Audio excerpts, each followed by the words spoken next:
Hi everyone, তো চলো আমি এখন কেবল রান্না করে আসলাম আর এসে দেখি আমার খাটের এই রকম অবস্থা। তো এই রকম অবস্থায় কে করেছে বলো তো? তোমরা তো দেখেই বুঝতে পারছো কে করেছে। করেছে হচ্ছে আমার পুচকুমা। আমার পুচকুমা বাড়িতে আসলেই আমার খাটটা এই রকম অবস্থা হয়ে যায়। কারণ কি বলো তো, আমার ছেলে আর আমার হচ্ছে পুচকুমা, দুজনে এত দুষ্টুমি করে মানে বলার মতন না।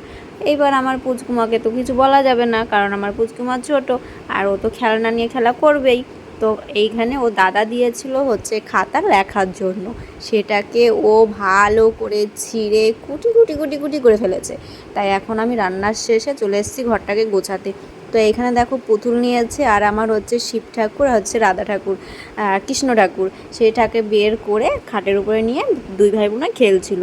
এবার খেলার শেষে ঘরটাকে বিছিয়ে রেখে দুই ভাই বোন বেশ বাইরে চলে গেছে। তাই ভাবলাম যে ঝটপট এবার গুছিয়ে রেখে আসি, ও তো বাইরে চলে গেছে, তাই গুছিয়ে আর কি লাভ, সে তো আমার সেই একই রকম হবে, আবার ঘরে আসবে, এসে তো আবার বিছিয়ে রাখবে, তো কোনো ব্যাপার না। তো তারপরে দেখো এখানে পুচকুমা বাড়িতে চলে গেছে আর আমি আইসক্রিম নিয়ে বসেছি। তো আমি আইসক্রিম অতটা খাই না, তো অনেক দিন বাদে বাদে খাই। তো আমার আইসক্রিম অত ভালো লাগে না, আমার ঠান্ডা লাগে।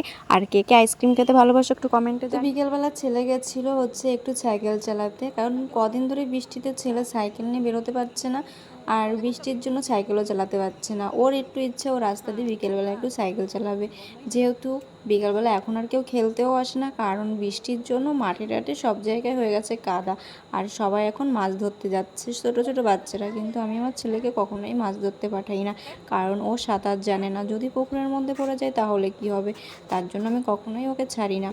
তো ও আমাকে বলছে, মা আমার সাইকেলটা একটু তুলে দাও। আর আমি বলছি, না বাবা, আমি তোমার সাইকেল তুলতে পারবো না, কারণ নিজের কাজটা নিজে করা শেখো। আর তুমি যদি নিজের কাজটা নিজে করা শিখে যাও, তাহলে তুমি অপরের উপর ডিপেন্ড হবে না কখনো। তাই সবসময় চেষ্টা করবে নিজের কাজটা নিজে করার। আর আমি ছেলেকে সবসময় শেখাই যে নিজের কাজটা নিজেই করতে হয়। যখন আমি কাজ করি তখন আমি ছেলেকে সবসময় বলি, বাবা আমার হাতে যখন কাজ থাকবে তখন নিজের কাজটা নিজেই করবে। যেমন ধরো আমি যখন কাজ করি, ধরো ও ভাত খাবে, আমি ওকে বলে দিই, বাবা তুমি এখন ভাতটা বেড়ে খাও, ও দিব্যি ভাতটা বেড়ে খায়। যদি বলি থালাটা মেজে রাখতে, তবুও মনে হয় ও থালাটা মেজে রাখবে, কিন্তু আমি সেটা কখনোই করাই না, যে এখনও ও ছোটো আছে তার জন্য আমি থালা বাসন ওকে দিয়ে মাজাবো না। কারণ কি বলো তো, আমিও তো একটা মা, আমার সামনে যদি আমার ছেলে থালা বাসন মাজে সেটা আমার খারাপই দেখাবে। তবে হ্যাঁ, আমি ওকে সব কিছু শিখিয়ে রাখবো যাতে ওর পরবর্তীতে অসুবিধা না হয়। তবে হ্যাঁ, বাচ্চাদের কি বলো তো, সব কিছু শিখে রাখা অনেক ভালো, কারণ নিজের কাজটা নিজেই শিখবে। তার জন্য আমি সবসময় চেষ্টা করি ওকে ভালো রাখার, ভালো সুস্থ সবল রাখার। তো আমি জানি না কতদূর ওকে নিয়ে আমি পারবো। তো সব সময় বলি, বাবা ভালো পড়াশোনা করবে, ভালোভাবে চলবে, ভালোভাবে সবার সঙ্গে ব্যবহার করবে, কিন্তু পড়তেই চায় না। তবে আমি হাল ছাড়ার পাত্রী নই, ছেলেকে মানুষ করতেই হবে। তো চলো, ভিডিওটা কেমন লাগলো, ভালো লাগলে কমেন্টে অবশ্যই জানিও।